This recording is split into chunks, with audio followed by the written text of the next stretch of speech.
और आगे की ये है कि स्ट्रेट ऑफ हार्मुज पूरी दुनिया के लिए बंद रहेगा, लेकिन भारत के लिए खुलने जा रहा है। कैसे? भारत के जहाज वहां से सुरक्षित निकलने जा रहे हैं। कैसे? भारत तो इजराइल के साथ था ना। इस देश के अगर एक तबके को माने कि वो कह रहा था कि इजराइल के साथ, और प्रधानमंत्री भी इजराइल गए, तभी पे हमला हुआ। लेकिन फिर Iran straight of Hormuz Bharat के लिए क्यों खोलने जा रहा है? लेकिन भारत ने इस दर्द में ईरान का पूरा साथ दिया है और अब ईरान ने खुद भारत को थैंक यू बोल दिया है। और फिर भारत के विदेश मंत्री ने फोन घुमाया ईरान के विदेश मंत्री को। ईरान ने इस फोन कॉल में स्पष्ट किया कि वो स्ट्रेट ऑफ हॉर्मुज को फिलहाल पूरी तरह बंद नहीं कर रहा है। तो इंडिया ईरान के मैं देख रहा था ताल्लुकात इंपॉर्टेंट है, बल्कि ये कुछ अर्सा पहले तक इंडिया को 10% की अपनी ऑयल नीड्स ईरान से आ रही थी, ये जब वेस्ट का प्रेशर आया। तो दूसरी जो एक और एंगल मैं समझना चाह रहा हूँ, आप काइंडली इसमें हमें जरा अपनी एक्सपर्ट ओपिनियन बताएं। रिसेंटली ईरानी फॉरेन मिनिस्टर आए थे, बल्कि आपसे मैंने सवाल भी किया था। सुनने में आ रहा है कि ईरानी डिप्टी फॉरेन मिनिस्टर भी इंडिया में आ रहे हैं।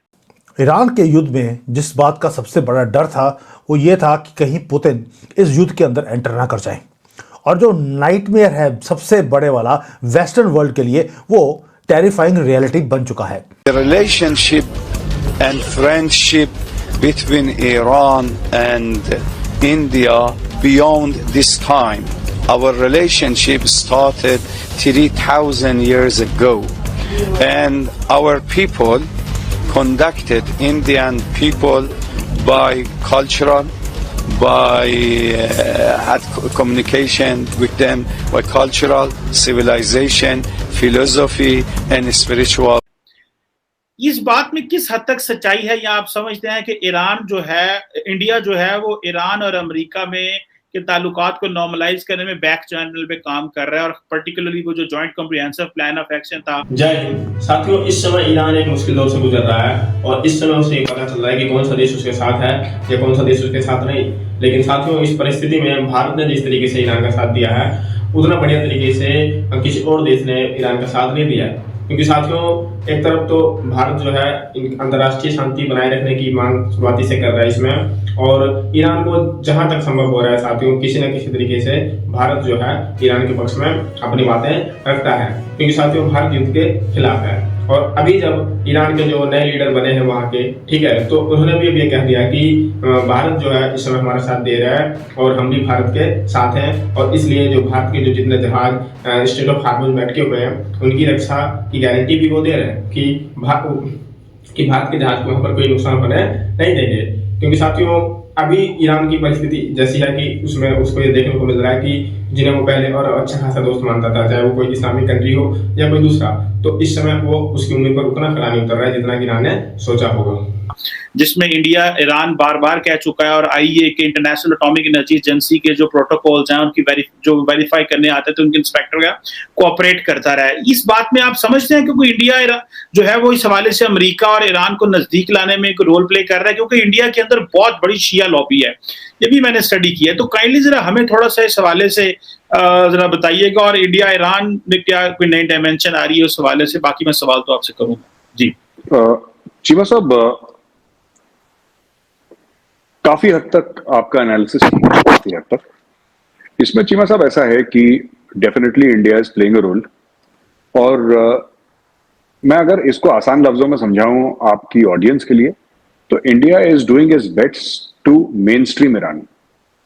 जो ईरान 1979 के बाद आइसोलेट हो गया था, तो इंडिया की देखिए, इंडिया की बातचीत अमेरिका से भी है, इजराइल से भी है, सऊदी अरब से भी है, यूएई से भी है, थोड़ी बहुत कतर से भी है, ज्यादा नहीं पर ठीक है, और ईरान से भी है।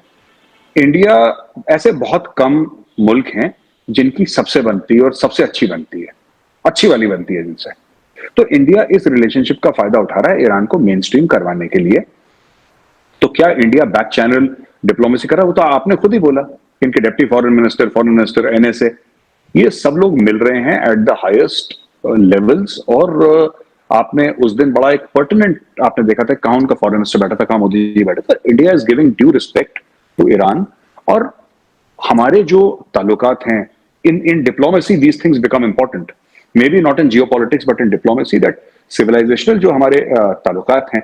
इंडिया की जो सबसे प्रॉस्परस माइनॉरिटी है, जो कि खुद को अपनी माइनॉरिटी नहीं कहती, जबकि they are less than 1%, are the Parsis.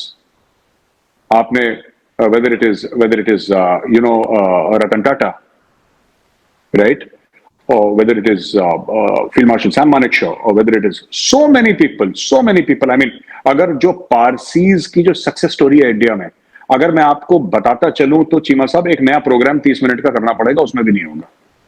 And they are a very very influential community inside India.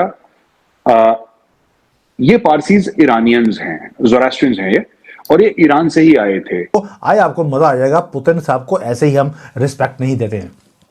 जो दुनिया है वो देखती है कि मिसाइल जारी हैं मिडिल ईस्ट के ऊपर, लेकिन जो पूरी की पूरी स्ट्रिंग्स है शैडोज में बैठकर पुतिन ने पुल कर दिया और पूरे युद्ध का फायदा पुतिन ले रहा है. यानी कि नुकसान कर रहे हैं इजराइल वाले, यूरोपियन यूनियन और डोनाल्ड ट्रंप मिसाइल से निकालकर. इस बंदे ने एक गोली नहीं चलाई और सबसे ज़्यादा फायदा पुतिन साहब ले गए. रियल विनर है ईरान वॉर का, जिसने कि अंधेरे में बैठकर काम किया और आज जीत के कगार के ऊपर है. रीजन क्या है? ऑयल की प्राइसेस बढ़ चुकी हैं, आप सबको मालूम है. $119 के मार्क को इंक्रीज क्रॉस कर गया. Global economy is now looking at a total collapse, क्योंकि जब तेल की प्राइसेस बढ़ती हैं तो हर चीज़ महंगी हो जाती है, स्टॉक मार्केट नीचे आ जाएगी. पुतिन को मालूम था ये चीज़ होगा, ये सब कुछ होगा, इसलिए उसने अपनी जो फिंगर है उसको लगाया हुआ है ट्रिगर के ऊपर. उसने एक गोली नहीं चलाई मिडिल ईस्ट के अंदर, लेकिन उसने जो है सिंपली वेपनाइज किया तेल को. जो एनर्जी है उसके कंट्रोल में है, उसने उसे यूज करना शुरू कर दिया अपने फायदे के लिए. उसे मालूम है कि डोनाल्ड ट्रंप और यूरोपियन यूनियन ये डेस्परेट हैं, और इस डेस्परेशन का फायदा कैसे उठाया है अब देखते हैं कि डोनाल्ड ट्रंप को कैसे मात दे रहा है और यूरोपियन यूनियन को किस तरह से मात दी जा रही है हमारे पुतिन साहब की तरफ से. अब ये किया कैसे? ये मैसिव इकोनॉमिक जो एम्बुश है वो पुतिन ने किया कैसे? उसका रीजन था स्ट्रेट ऑफ हॉर्मुज. उसको ब्लॉक कर दिया ईरान ने, और ईरान के साथ मिलकर इसे ब्लॉक किया गया है पुतिन की तरफ से. और हुआ क्या है? इस ये रूट है इसको पैरालाइज करने के बाद जो रिफाइनरीज हैं उसे तबाह कर दिया गया. जो स्टोरेज फैसिलिटीज हैं उसके अंदर तेल पड़ा है लेकिन निकल नहीं सकता. और साथियों, ईरान ने जो इस युद्ध में जितने मिसाइलों का यूज किया है, जो ईरान का सबसे बड़ा घाटा है तब हुआ जब साथियों ईरान ने चाइना से खरीदा हुआ मिसाइल का यूज करना शुरू किया. क्योंकि साथियों चाइना का मिसाइल तो आप जानते ही हैं, चाइना का मिसाइल युद्ध में कभी काम इतना ढंग से आता ही नहीं है. हालांकि साथियों जो ईरान ने खुद के अपने मिसाइल बनाए थे या दूसरे जगह से लिए थे, वो मिसाइल अच्छा खासा यूज किया है. लेकिन चाइना के जो मिसाइल है वो बुरी तरीके से इनके बिगाड़ गए, पैसे सिर्फ बर्बादी उनको लगा. और इसीलिए जो इस समय ईरान है वो भारत ने जिस हद से मदद की, और भारत ने जहां जहां मदद किया साथियों वो कभी नुकसानदायक नहीं हुआ. क्योंकि साथियों भारत ने इनके जहाज को अपने पोर्ट पर रुकने दिया, वरना साथियों अगर गलती से भी ये हिंद महासागर में भारत की तट रेखा से दूर जाते अमेरिका इनको ठोक देता, जैसे कि एक जहाज को ठोका भी था हिंद महासागर में. इसलिए साथियों ये भारत की मदद स्टेट ऑफ हार्मोज करने का वादा कर रहे हैं, और जितने भी व्यापारिक जहाज हैं भारत के स्टेट ऑफ हार्मोज में उसको ये रक्षा प्रदान करेंगे. युद्ध में किसी खतरे से अंदेशा से ये बचा सकते हैं. ऐसी बातें आज के लिए कर रहे हैं.